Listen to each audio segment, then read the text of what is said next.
নমস্কাৰ বন্ধুসকল মই এটা নতুন ভিডিঅ'লৈ আপোনালোকক পুনৰবাৰ স্বাগতম জনাইছোঁ। লংচানত সম্প্ৰচাৰিত হৈ থকা বকুল ধাৰাবাহিকখনত আজিৰ খণ্ডটো চাবলৈ বহুত বেছি ইণ্টাৰেষ্টিং হ'বলৈ গৈ আছে। যদিহে আপোনালোকে বকুল ধাৰাবাহিকখন চাই ভাল পায় তেনেহ'লে ভিডিঅ'টো এটা লাইক কৰি আমাৰ চেনেলটো ছাবস্ক্ৰাইব কৰি ল'ব। এনেকুৱা ধৰণৰ আপডেট পাই থাকিবলৈ বকুল ধাৰাবাহিকখনৰ যোৱাদিখনত দেখিবলৈ পাইছিলে আদিৰ দেউতাকে আদি আৰু অদিতিক ঘৰৰ পৰা ওলাই যাবলৈ কৈছিলে আৰু তেতিয়া আদিৰ মনটো বহুত বেয়া লাগিছিলে আৰু আদি আৰু অদিতি ঘৰৰ পৰা ওলাই যাবলৈ ওলোৱাত মাক আচৰিত হৈ পৰিছিলে আৰু মাকে আদিতে এনেকৈ ঘৰৰ পৰা ওলাই যাবলৈ নোৱাৰা বুলি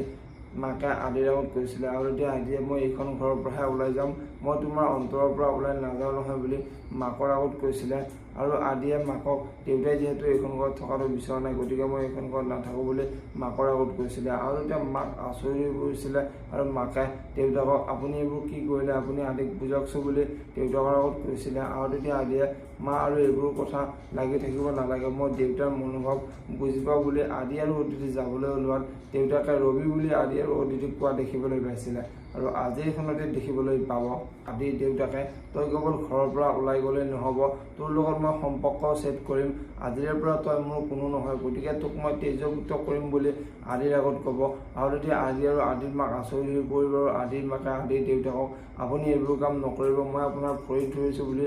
আদিৰ দেউতাকক ভৰিত ধৰিব। এতিয়া বাৰু আদিৰ দেউতাকে সঁচাকৈ আদিক তেজভুক্ত কৰিব নেকি দেখিবলৈ পাব বকুল ধাৰাবাহিকখনৰ আজিৰ খণ্ডতে। ইফালে আজিৰ খণ্ডটিত অদিতিৰ পেহীয়েকে অদিতিক যে আদিৰ দেউতাকে ঘৰত সোমাবলৈ দিয়া নাই সেই কথাটো গম পাই পেহীয়েকে পংখীক মই জানিছিলোঁ এনেকুৱা যে এটা ঘটনা হ'বলৈ গৈ আছে, এতিয়া বাৰু মই কি কৰোঁ বুলি পংখীক সুধিব। এতিয়া বাৰু অদিতিৰ পেহীয়েক আদিহঁতৰ ঘৰলৈ আহিব নেকি দেখিবলৈ পাব বকুল ধাৰাবাহিকখনৰ আজিৰ খণ্ডটিত। যদিহে আপোনালোকে বকুল ধাৰাবাহিকখন চাই ভাল পায় তেনেহ'লে ভিডিঅ'টো এটা লাইক কৰি আমাৰ চেনেলটো ছাবস্ক্ৰাইব কৰি ল'ব। এনেকুৱা ধৰণৰ আপডেট মোক পাই থাকিবলৈ ধন্যবাদ।